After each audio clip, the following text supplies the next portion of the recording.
أنفسنا ومن سيئات أعمالنا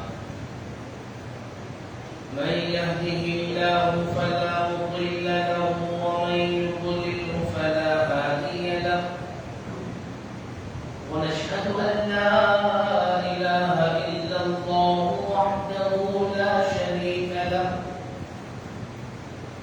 ونشهد أن سيدنا ونبينا ومولانا محمدا عبده ورسوله صلى الله تعالى عليه وعلى آله الطيبين الطاهرين وأصحابه الكرام أجمعين أما بعد فأعوذ بالله من الشيطان الرجيم بسم الله الرحمن الرحيم لقد كان لكم في رسول الله أسوة حسنة صدق الله العظيم وبلغنا رسوله النبي الأمين المتين الكريم ونحن على ذلك لمن الشاهدين والشاكرين والحمد لله رب العالمين. السلام علیکم ورحمۃ اللہ تعالی وبرکاتہ. محترم و مکرم حاضرین کرام، معزز بزرگان دین، نوجوانان اسلام، آئیے سب سے پہلے میں اور آپ مل کر عقیدت اور محبت کے ساتھ حضور وارثگی کے ساتھ گنبد خضرا کا تصور اپنے دل و دماغ میں لیے ہوئے میرے اور آپ کے پیارے آقا صلی اللہ علیہ وسلم کی بارگاہ میں آواز بلند ہے درود پاک و نذرانہ پیش کرنے پڑھیں. اللہم صلی علی سیدنا شفیعنا حبیبنا و طبیبنا و مولانا محمد وعلی آلہ و اصحابہ وبارک وسلم. اللہ سبحانہ و تعالی نے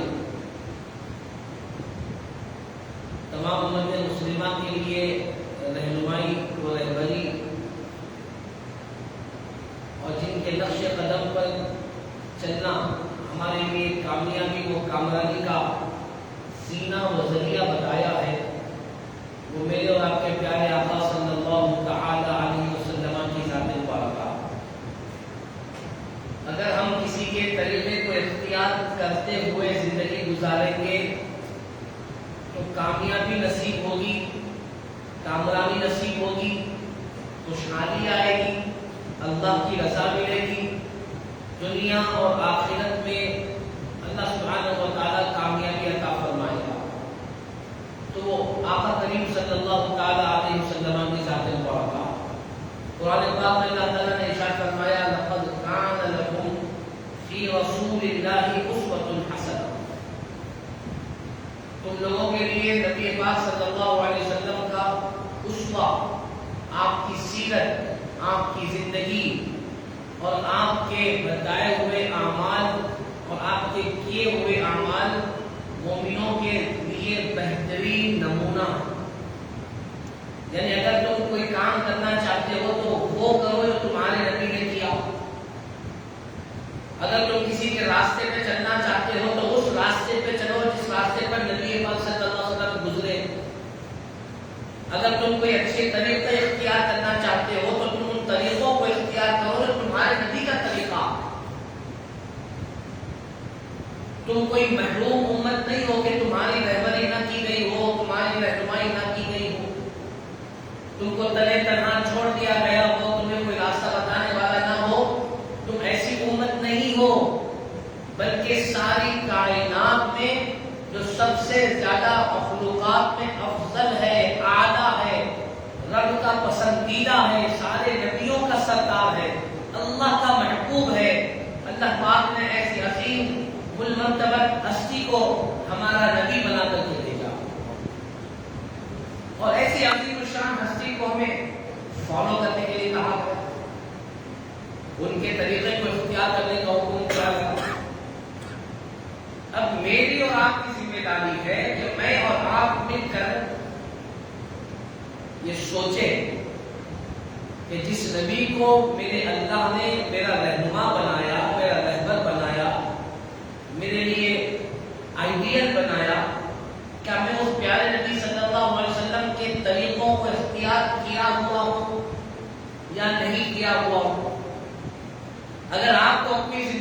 اپنے پیارے حبیب صلی اللہ علیہ وسلم کا طریقہ دکھائی دے تو پھر اللہ کا شکر ادا کرے. آپ کامیاب ہیں, آپ خوش نصیب ہیں, آپ اللہ کے پسندیدہ بندے ہیں, آپ برگزیدہ بندے ہیں, آپ خوش نصیب ہیں کہ آپ کی زندگی میں اللہ کے پیارے حبیب صلی اللہ علیہ وسلم کے طریقے موجود ہیں.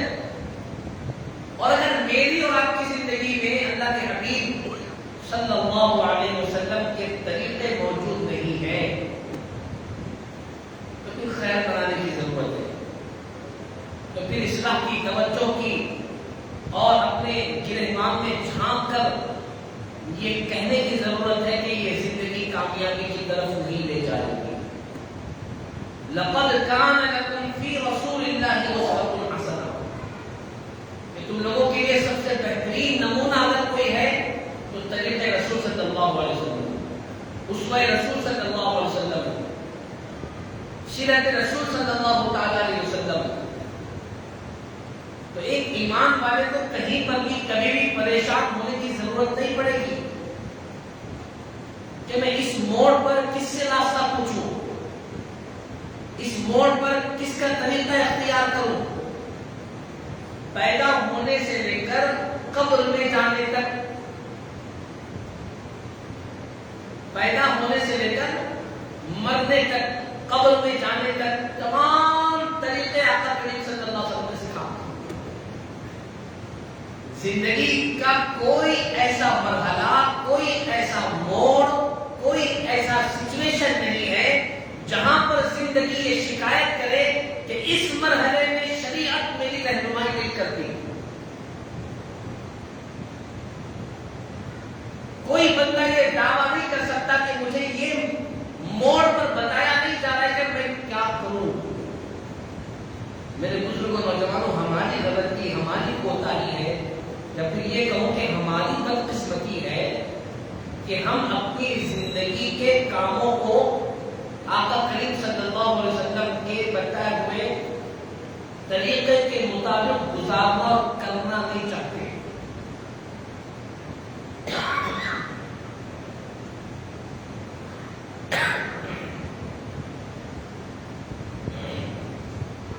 اگر ہم اس طریقے کے مطابق عمل کریں گے اور آقا کریم صلی اللہ علیہ وسلم کے پیارے طریقے کو اختیار کریں گے تو دنیا کی کوئی طاقت نہیں ہے کہ اس ہم کو نقصان پہنچا سکے. تو آج کے اس پرفتن دور میں ہمارے لیے ضروری ہے کہ ہم اپنے ایمان کو مضبوط کریں. سب سے پہلے پیارے آقا کریم صلی اللہ علیہ وسلم نے یہ ارشاد فرمایا جو ہمیشہ میں آپ لوگوں کے سامنے عرض کرتا ہوں کہ بندہ جیسا اللہ کے تعلق سے گمان رکھتا ہے اللہ بندے کے ساتھ ویسا ہی معاملہ کرتا. اس جملے کو ہمیشہ اپنے ذہن میں, اپنے دل پہ لکھ کے رکھ لیجیے. جیسا کہ میں نے پچھلے جمعہ اللہ کے سامنے عرض کیا کہ آیت مبارکہ ان اللہ اشتری من المؤمنین انفسهم واموالهم بان لهم الجنہ, کہ اے ایمان والو, اللہ نے تمہاری جان کو, تمہارے مال کو جنت کے بدلے میں خرید لیا. تمہارا اپنا کچھ بھی نہیں ہے, یہ جان بھی تمہاری نہیں ہے, یہ مال بھی تمہارا نہیں ہے, سب اللہ کا, اسی کا دیا ہوا, اسی کی نعمت ہے, اسی نے توفیق دی, اسی نے صلاحیت دی, اسی نے سوچنے سمجھنے کی قوت دی, اسی نے پڑھنے کی طاقت دی, اور جس کے سبب تم کما رہے ہو, کوششیں کر رہے ہو, محنت کر رہے ہو, مالدار بن رہے ہو. یہ زندگی جو گزر رہی ہے اس کے لیے صحت ضروری, اسی نے تم کو صحت دی, اسی نے تم کو سلامتی عطا فرمائی, اسی نے جینے کا طریقہ عطا فرمایا. ہماری زندگی گزارنے کے لیے جو جسم اللہ پاک نے ہمیں دیا, اس جسم کے اعضاء میں سے کسی ایک عضو میں تکلیف یا خرابی ہو جائے تو بندہ زندگی نہیں گزار سکتا. سر کے بعد سے لے کر پیر کے ناخن تک پورا وجود اللہ کا دیا ہوا.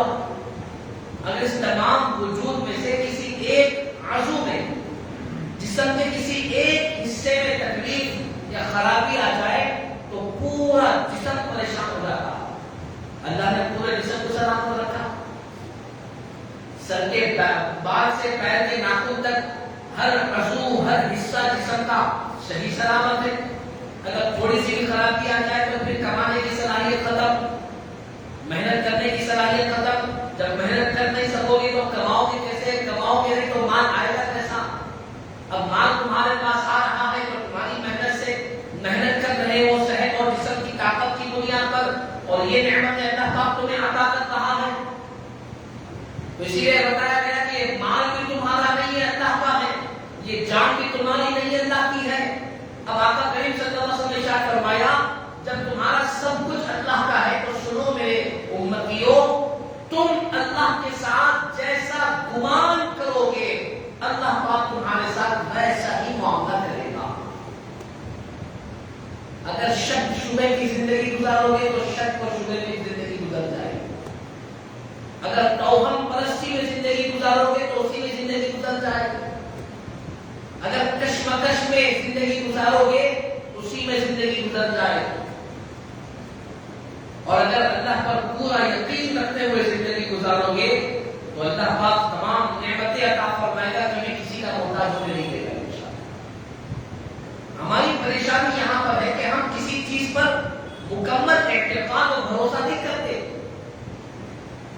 ہمارے دل و دماغ میں یہ بات نہیں آتی کہ یہ میرے ساتھ اللہ کی نعمتیں جو ملنی ہے وہ مل کے رہے گی. یہ پکا بھروسہ نہیں ہے، شک و شبے میں ملتی کی نہیں ملتی کی، آتا کی نہیں آتا کی، خوشی ملتی یا نہیں ملتی، صحت اچھے ہوتے کہ نہیں ہوتے، ہوتے یا نہیں ہوتے، یہ مکمل اعتماد نہیں ہے. بزرگوں نے فرمایا اللہ پر بھروسہ بندے کو 100% کرنا پڑے گا. 99.9% بھی نہیں، 100%، 100%. ایک حصے میں کیسا تھوڑا حصہ بھی اگر کمزور ہو یا پھر شک ہو تو بندے کا ایمان کامل نہیں ہے. اگر آپ بیمار ہوتے ہو تو آپ کو 100% یقین رکھنا ہوگا کہ میرا اللہ مجھے ضرور شفا دے گا. جب تم یہ مکمل یقین رکھو گے تو اللہ پاک ضرور شفا عطا فرمائے گا. اور آپ کے دل و دماغ میں شک ہے، اچھا ہو تو نہیں کی بیماری جاتی کی بڑھ جاتی کی کیسا ہوتا کی. یہ جو شک و شبہات ہے، یہ جو نیگیٹو وے کی طرف ہم جاتے ہیں، یہ ہمیں تباہ کر دیتا. شریعت مطہرہ اس کی گنجائش نہیں. ایمان والا وہ ہے جو اپنے رب پر کامل یقین رکھے. بھئی بیماری آئی، کس نے دی بیماری؟ اللہ نے. جو قرآن پاک میں اللہ نے فرمایا وَإِذَا مَرِضْتُ فَهُوَ يَشْفِينِ، جب تم بیمار ہوتے ہو تو اللہ ہی تمہیں شفا عطا فرماتا ہے. جب یہ کمپلسری لازم ہے، یہ طے ہے کہ بیماری دور کرنے والا اللہ ہی ہے، تو پھر شک کی کیا بات ہے کہ اللہ تم سے محبت نہیں کرتا؟ کہ تمہارا ایمان ہے کہ اللہ 70 ماؤں سے زیادہ محبت کرتا، تمہارا ایمان ہے کہ اللہ ہمارے شہرت سے زیادہ قریب ہے، تمہارا ایمان ہے کہ دل میں سوچو بھی تو اللہ سن لیتا ہے، تمہارا ایمان ہے کہ اللہ اپنے بندوں کے لیے رحیم ہے، رحمان ہے، کرم کرنے والا کریم ہے. یہ سارے عقیدے ہمارے اندر موجود، اس کے بعد بھی شک کہ میں اچھا ہوں گا یا نہیں ہوگا. یہ دو راستے کیسے ہو سکتے ہیں؟ ایک تو ایمان و عقیدے کی باتیں، دوسرا بھی شک و شبہات. تو بزرگوں نے فرمایا کہ ایک مومن کے دل و دماغ میں شک و شبہات پیدا کرنے والا شیطان ہوتا ہے. شیطان کنفیوز کرتا ہے، یہ شک کی باتیں لاتا ہے کہ اچھا ہوگا یا نہیں ہوگا، اللہ میرے کو اچھا کرتے کہ نہیں کرتے کی، اللہ میرے کو دیکھ رہے کہ نہیں دیکھ رہے کی، اللہ میری بیماری سے معلوم ہے کہ نعوذ باللہ من ذالک. انسان وسوسے خیالات. انسان کے ابھی سفر کا مہینہ چل رہا. اب آپ سوچیں کہ سفر کے مہینے کو مسلمان نے کیا بنا دیا؟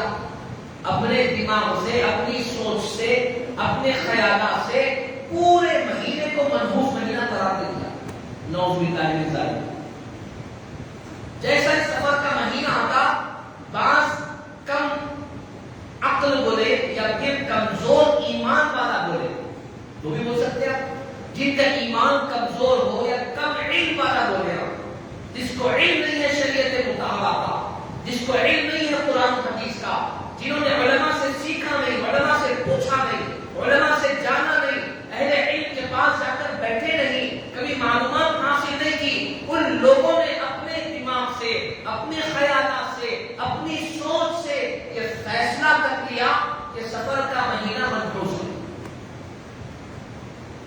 اب اس بنیاد پر وہ لوگ کیا کر رہے ہیں کہ سفر کے مہینے کو منحوس جانتے ہوئے کوئی خوشی کرنا کام سفر میں نہیں ہوگا، ہم شادی سفر میں نہیں کریں گے، کوئی خوشی دعوت وغیرہ سفر کے مہینے میں نہیں کریں گے، کوئی تجارت کا آغاز سفر کے مہینے میں نہیں کریں گے، کوئی نیا کام سفر کے مہینے میں شروع نہیں کریں گے، بلکہ شریعت مطہرہ نے سفر کے مہینے کو جو نام دیا ہے وہ صرف سفر نہیں ہے بلکہ سفر المظفر ہے۔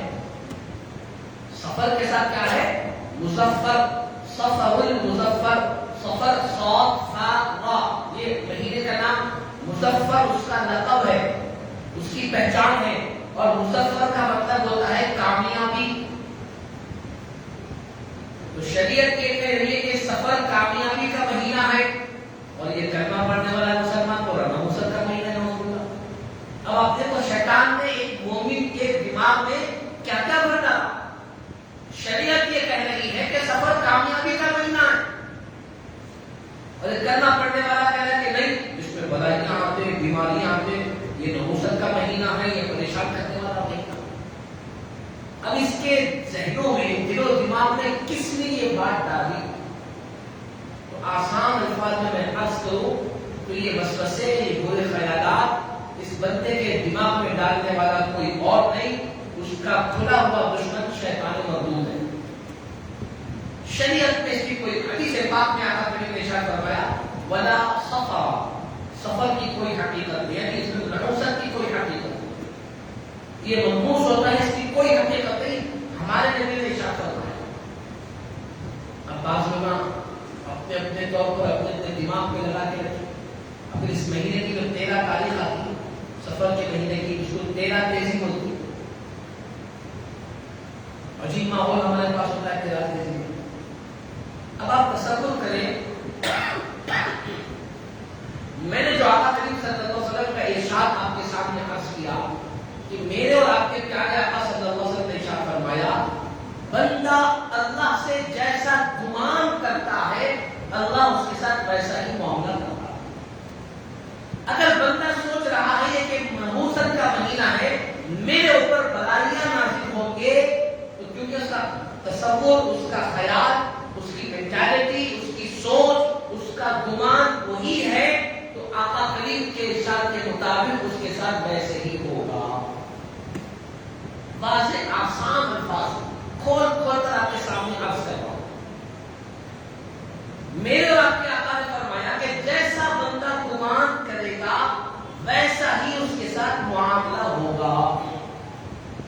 تو اب ہماری کیا ذمہ داری ہے؟ میری اور آپ کی ذمہ داری یہ ہے کہ میں اور آپ دونوں مل کر اپنے گمان کو پختہ کریں، اپنے عقیدے کو پختہ کریں، اللہ سبحانہ و تعالیٰ کے ساتھ اپنے توکل، اللہ پر بھروسے کو پختہ کریں کہ میرا رب مجھے ہلاکت میں نہیں ڈالے گا، میرا رب مجھے پریشانی میں مبتلا نہیں کرے گا، مجھ پر بلائیں نہیں آئیں گی، مجھ پر پریشانیاں نہیں آئیں گی، میرا اللہ میری حفاظت کرے گا۔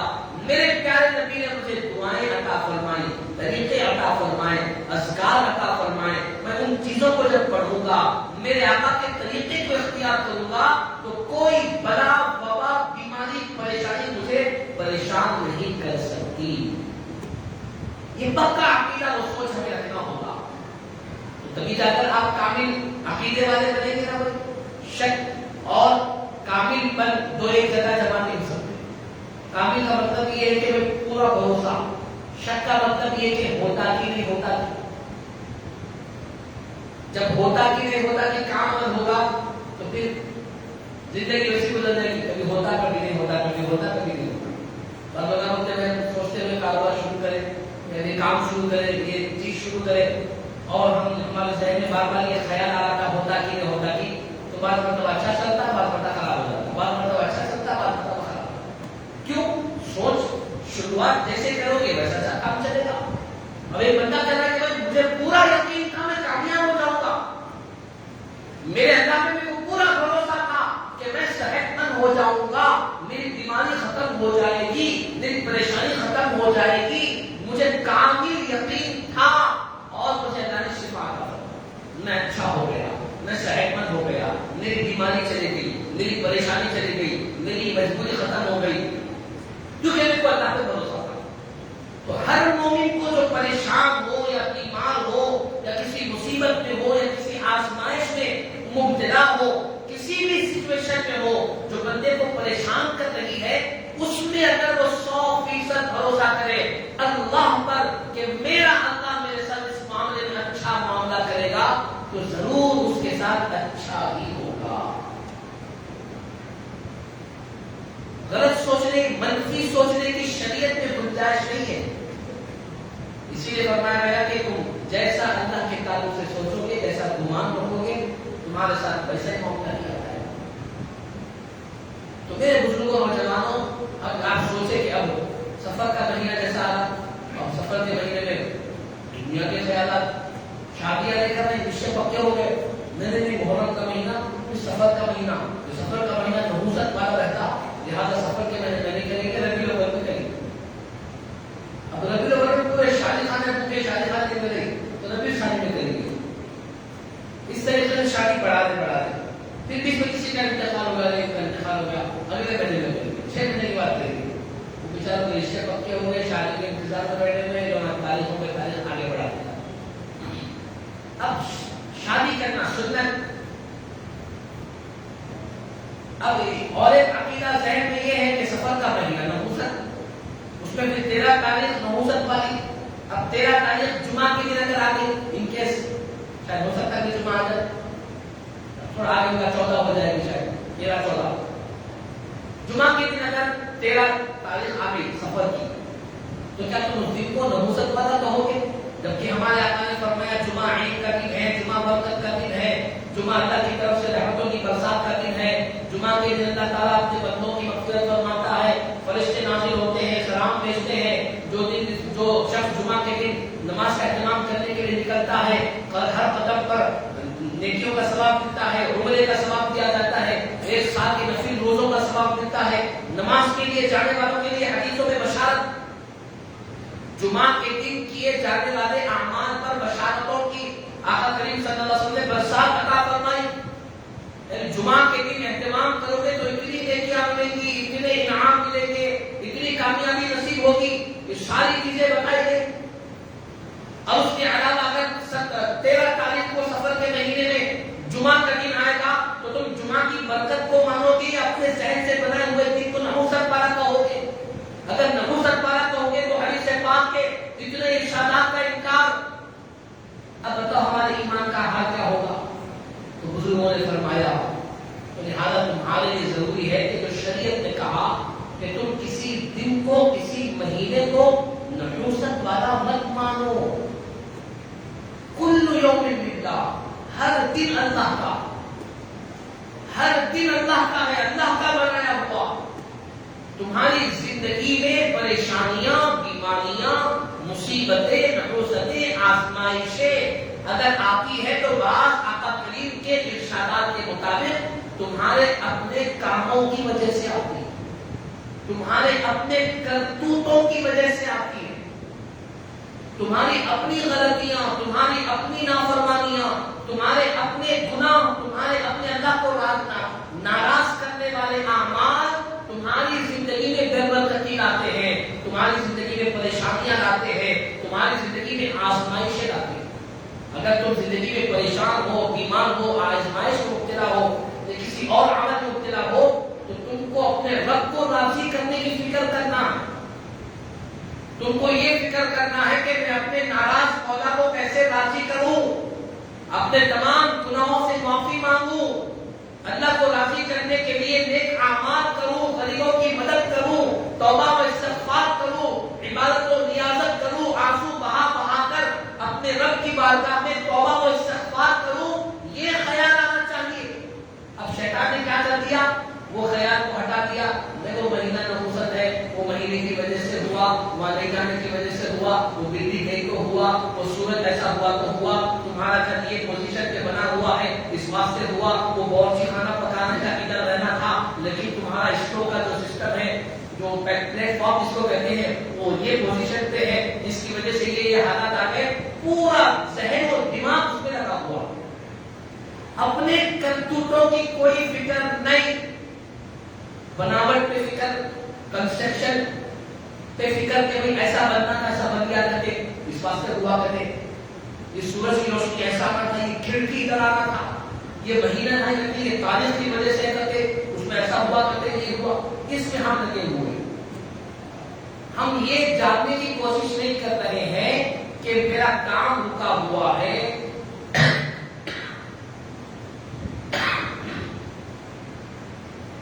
میری زندگی میں یہ پریشانیاں ہیں، تو ان چیزوں کو دور کرتے ہوئے شریعت میری کیا رہنمائی کرتی ہے۔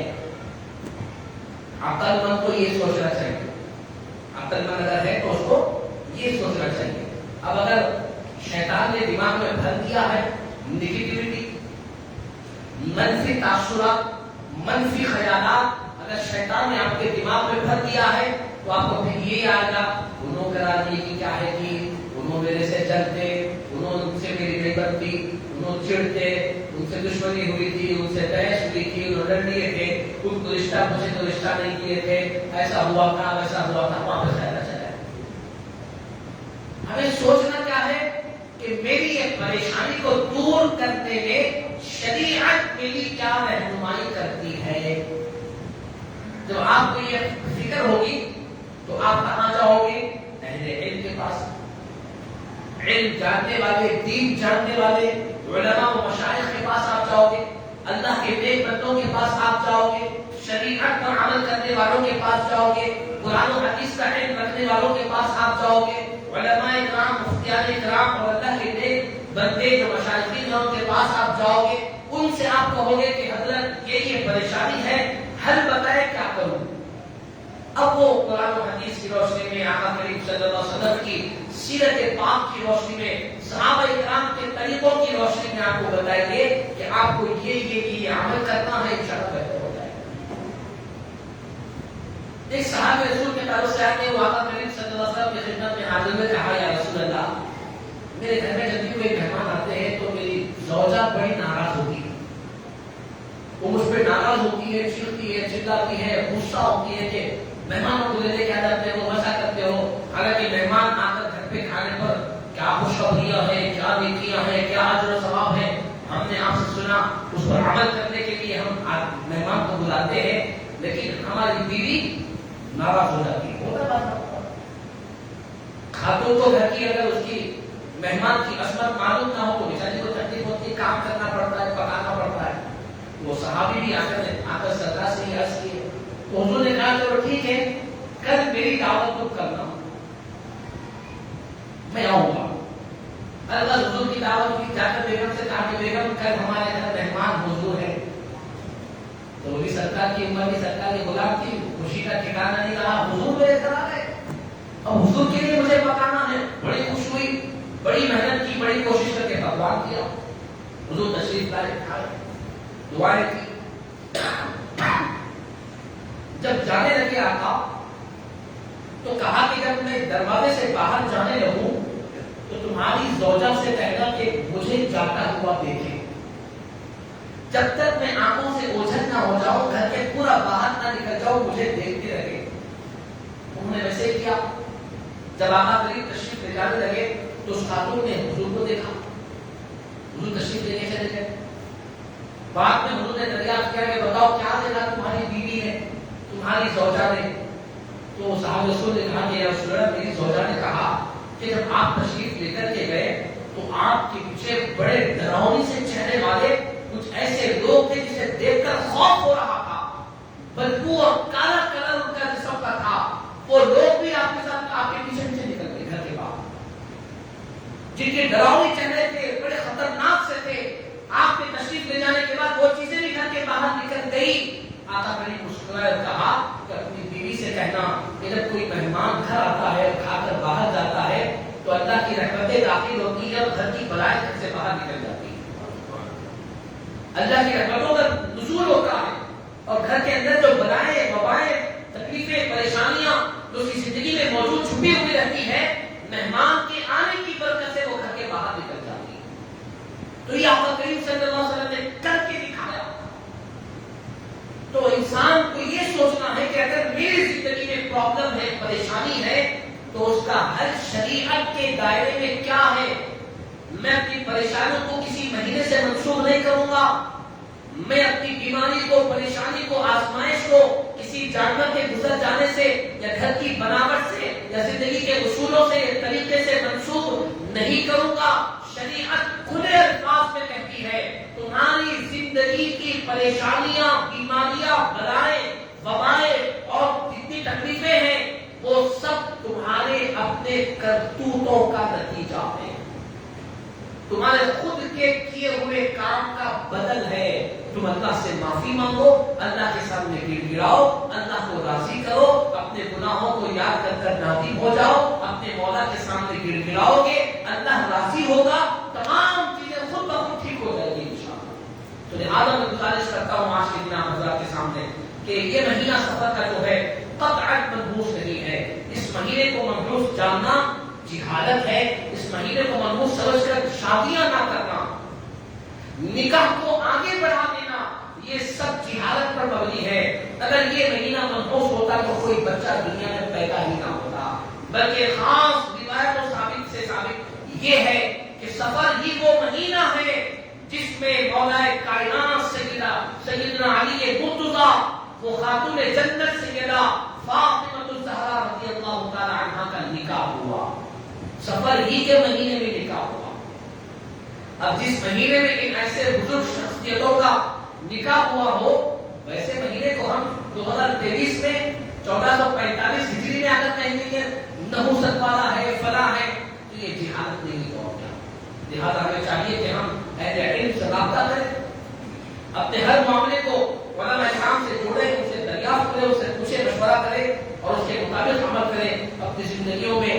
سب سے اہم چیز یہ ہے لقد کان لکم فی رسول اللہ اسوۃ حسنہ، ہمارے لیے بہترین آئیڈیل، ہمارے لیے بہترین نمونہ، جن کے طریقے پہ چلا جا سکتا ہے، جن کے طریقے کو اختیار کیا جا سکتا ہے، وہ میرے اور آپ کے پیارے آقا صلی اللہ علیہ وسلم کی ذات مبارکہ ہے۔ بس ان کے طریقے کو اختیار کریں، دنیا میں بھی کامیابی ملے گی، آخرت میں بھی کامیابی ملے گی۔ مولا تعالیٰ سے دعا ہے کہ پروردگار عالم میری باتوں کو عمل کی توفیق عطا فرما، اللہ کی برکتوں رحمتوں سے ہم سب کو مالا مال فرما۔ مولا تعالیٰ ہماری آزمائشوں کو ہم سے دور کر دے میرے مولا، سکون میں اطمینان والی زندگی عطا فرما، تمام کو اس پر مکمل بھروسہ، اعتقاد اور توکل رکھنے کی توفیق عطا فرما، توہمات پرستی سے اور منفی اثرات، منفی خیالات سے ہماری حفاظت فرما میرے مولا۔ تیرے آقا تیرے حبیب پاک صلی اللہ علیہ وسلم، ہمارے آقا کریم صلی اللہ علیہ وسلم کے طریقوں کو، سنتوں کو اختیار کرنے کی توفیق عطا فرما۔ ہم گنہگاروں کی دعا کو حضور پاک صلی اللہ علیہ وسلم کے صدقے کو قبول فرما، آمین والحمد للہ رب العالمین۔ جو حضرات سن کر نہ پڑے ہوں، گزارش ہے کھڑے ہو کر